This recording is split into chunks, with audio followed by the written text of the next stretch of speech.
Hello everyone, कैसे हैं आप सब। आई होप आप सब बहुत अच्छे होंगे। Welcome to my YouTube channel जिसमें मैं अलजेब्रा पढ़ा रही हूँ। तो आज जो टॉपिक लेके आई हूँ वो है rules of division in algebra. देखिए, अभी तक मैंने आपको एडिशन बताया, सबट्रैक्शन बताया, उनके रूल्स भी बता दिए, मल्टीप्लिकेशंस के भी रूल बता दिए। तो आई थिंक मुझे लगा कि मैं डिवीजन के भी रूल्स बता दूं, ताकि जब भी आपको डिवीजन आए अलजेब्रा में तो आप कहीं पे भी रूल्स पता होंगे तो कहीं पे भी आपको क्या होगा, हिंड्रेंस नहीं आएगी। ठीक है। अब जैसे ये रूल्स स्पेशली मैं क्यों लेके आती हूँ, क्योंकि देखिए रूल्स अगर पता होते हैं ना तो हम सॉल्व इजीली कर लेते कि ऐसा था, ऐसा रूल्स था। कहीं कहीं हम ना जिस तरीके से डिवीजन आते हैं, फैक्टराइजेशन या कुछ, तो हम उस समय ना हमें रूल्स पता नहीं होते तो हम कुछ भी कर लेते हैं, तो इसलिए वो गलती होने के चांसेस ज्यादा होते हैं। और मुझे ये पता है कि जिस तरीके से मैं ये रूल्स बताती हूँ हर तरीके के, उस तरीके के रूल्स आई डोंट थिंक कि कोई बताता है, स्पेशली एक वीडियो बना के रूल्स। ठीक है। तो आप ये रूल्स अच्छे से समझ लीजिएगा, आपको बहुत हेल्प करेंगे। एक मैंने फैक्टराइजेशन का वीडियो बनाया था अपने यूट्यूब चैनल पे, तो वो फैक्टराइजेशन भी मैंने इसीलिए समझाया था कि मैं डिवीजन आपको समझा सकूं। मतलब जो टॉपिक में स्टार्ट करती हूँ उससे रिलेटेड जो पहले का जो सीखना जरूरी है, बेसिक चीजें, वो मैं बता देती हूँ, ताकि आपको जब वो उस तरीके के क्वेश्चन फेस करें तो आपको वो चीजें बन जाएं। तो चलिए लेट्स गेट स्टार्टेड। मैं आपको ये बता देती हूँ क्या करना है। अब जैसे मैंने डिवीजन, मैंने मल्टीप्लिकेशन में आपको बताया था, अगर बेस सेम हो तो पावर्स क्या हो जाती है, ऐड हो जाते हैं। पावर्स क्या हो जाते हैं, ऐड हो जाते हैं। अब इसी में सेम क्या, इसका अपोजिट क्या होता है। जैसे बेस देखिए सेम है, आप ये ध्यान रखिएगा मैं किस लिए बता रही हूँ, बेस के लिए बता रही हूँ। बेस अगर सेम हो, एक्स एक्स है, तो दैट मीन्स एक्स आप लिख लीजिए और m माइनस एन, ये रूल होता है आपका। ठीक है। क्या होता है, एक्स m माइनस एन। ठीक है, क्लियरली दिख रहा है आपको। अगर यहाँ पे y होता तो ये रूल अप्लाई नहीं होता। बिल्कुल ध्यान करके देख लीजिएगा, बेस सेम है तो एक्स m माइनस एन, यानी पावर्स को आपको न्यूट्रलाइज करना है। ये m माइनस एन क्यों होता है, क्यों होता है, जब हमारे पास जैसे देखिए एक्स क्यूब होता है, एक्स स्क्वायर होता है, वो हम सॉल्व जल्दी कर लेते हैं। ठीक है, उसको एक्सपेंड करके भी। लेकिन जब हमारे पास पावर्स बहुत ज्यादा हो जाते हैं, 30 40, तो आप उतने आप पावर्स एक्सपेंड नहीं कर सकते ना, लिख नहीं सकते।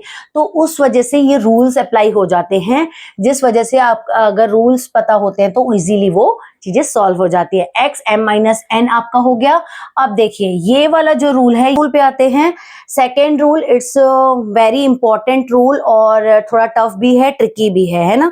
इसको समझ लेते हैं कैसे करेंगे इसको। देखिए इसमें आपके एक एक ये फ्रैक्शनल वैल्यू है, एक ये फ्रैक्शनल वैल्यू है, और प्लस आपका बीच में भी एक डिवीजन है, तो मतलब ये भी एक फ्रैक्शनल वैल्यू है, मतलब इसी में ही 3 डिवीजन है आपके। ठीक है। अब इसको सॉल्व कैसे करेंगे, आप पहले इसको लिख लीजिए, एक्स क्यूब है तो यहाँ पे लिख लीजिए एक्स क्यूब और वाई स्क्वायर लिख लीजिए। अब हमें पहले इस वाले डिवीजन को जो है हटाना है। ठीक है, इसको सॉल्व करना है तो आपको क्या करना पड़ेगा, यहाँ पे लिखना पड़ेगा मल्टीप्लाई।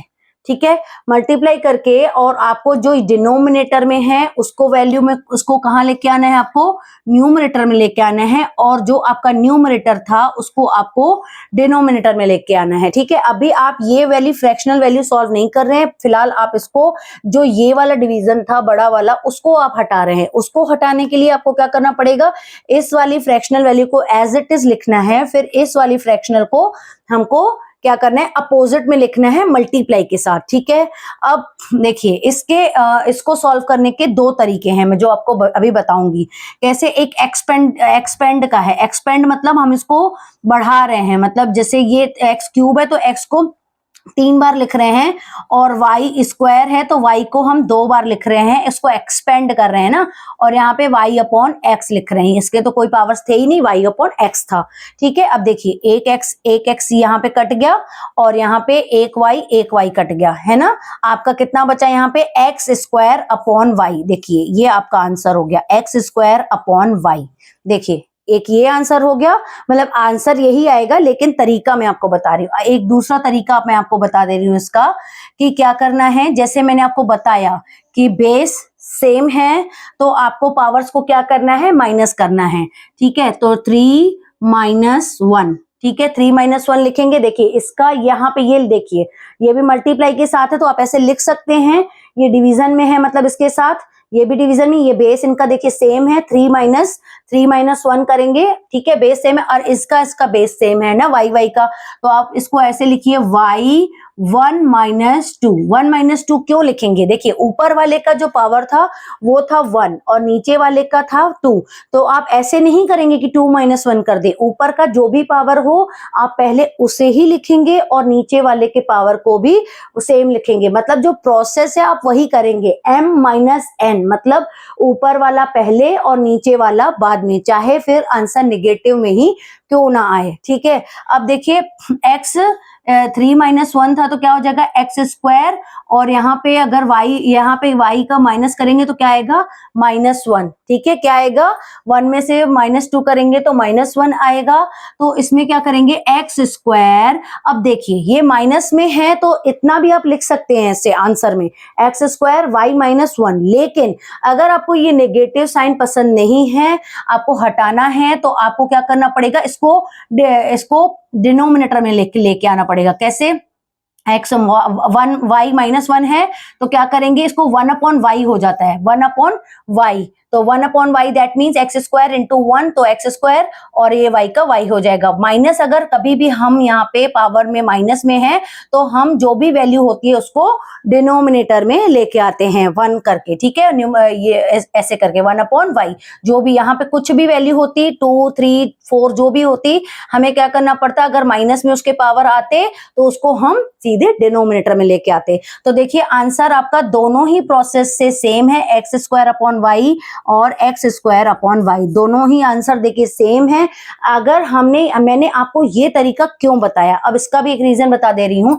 यहाँ पे देखिए पावर्स बहुत कम थे, 3 थे 2 थे तो हमने एक्सपेंड कर दिया, 3 2 एक्सपेंड कर दिया, 2 लिख लिया, लेकिन अगर यहाँ पे ही पावर 30 होता, 40 होता, 50 होता, 70 होता, ओलंपियाड के एग्जाम्स में आपको क्यूब स्क्वायर नहीं आएंगे, आपको इसी तरीके का ही पूछा जाएगा, आपके जो पावर से ज्यादा बढ़ा दिए जाएंगे ताकि आप उसको लिख नहीं पाए। और आपको अगर यही प्रोसेस पता होगी कि एक्सपेंड करके काटना, तो हो सकता है आप एक के बदले 2x काट दें, 2y काट दें, ठीक है, इसमें क्या होगा, आपको कंफ्यूजन होगा।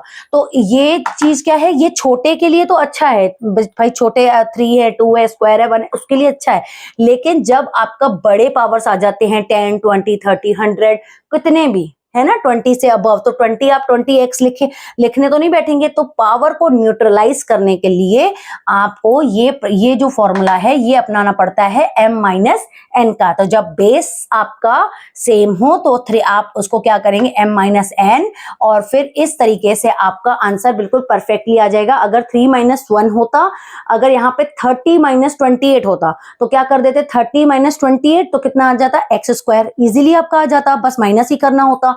और यहाँ पे अगर पावर कितना होता, सपोज 50 होता, 50 - 48 तो उसमें भी y² आ जाता, ठीक है। और अगर मान लीजिए 50 - 52 होता, ठीक है, 50 यहाँ पे लिखा होता, 50 यहाँ पे होता आपका 52, तो आप क्या करते, 50 माइनस आप वो ही करते 50 - 52, तो माइनस में आंसर आता -2, और फिर आप उसको क्या करते, रैशनल में मतलब फ्रैक्शनल वैल्यू में आप कर देते उसको हटाने के लिए, नेगेटिव साइन को हटाने के लिए। तो आप दोनों ही प्रोसेस देखिए, ये छोटे के लिए बहुत अच्छी बेस्ट प्रोसेस है ताकि ये कंफ्यूजन नहीं हो, और बड़े के लिए आपके लिए जब पावर्स बहुत ज्यादा हो तो ये प्रोसेस अच्छी है। तो दोनों ही तरीके मैंने आपको बता दिए, जो आपको अच्छा लगे आप कर लीजिए।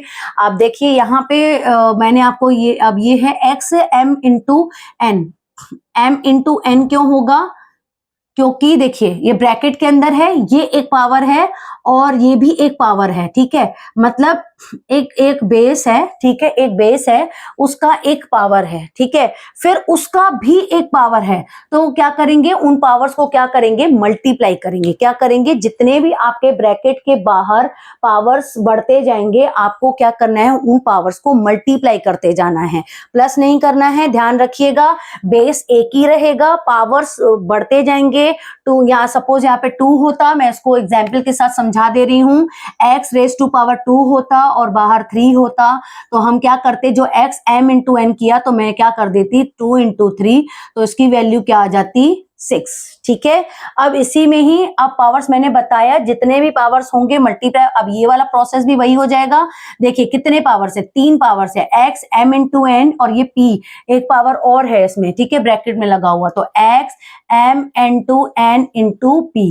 तो यहाँ पे तो देखिए वेरिएबल अलग है, तो मैंने आपको बताया m into n into p, लेकिन जब कोफिशिएंट्स हम करेंगे नंबर्स में आएगा तो एक्स स्क्वायर मान लीजिए लिख लिया, और यहाँ पे लिख लिया 3 और यहाँ पे बाहर लिख लिया 4। ठीक है, तो इसका क्या हो जाएगा x2 इंटू 3 इंटू 4। तो क्या इसका क्या आएगा आंसर आपका x2 3 जा 6, 6 4 जा 24, x रेज टू पावर 24।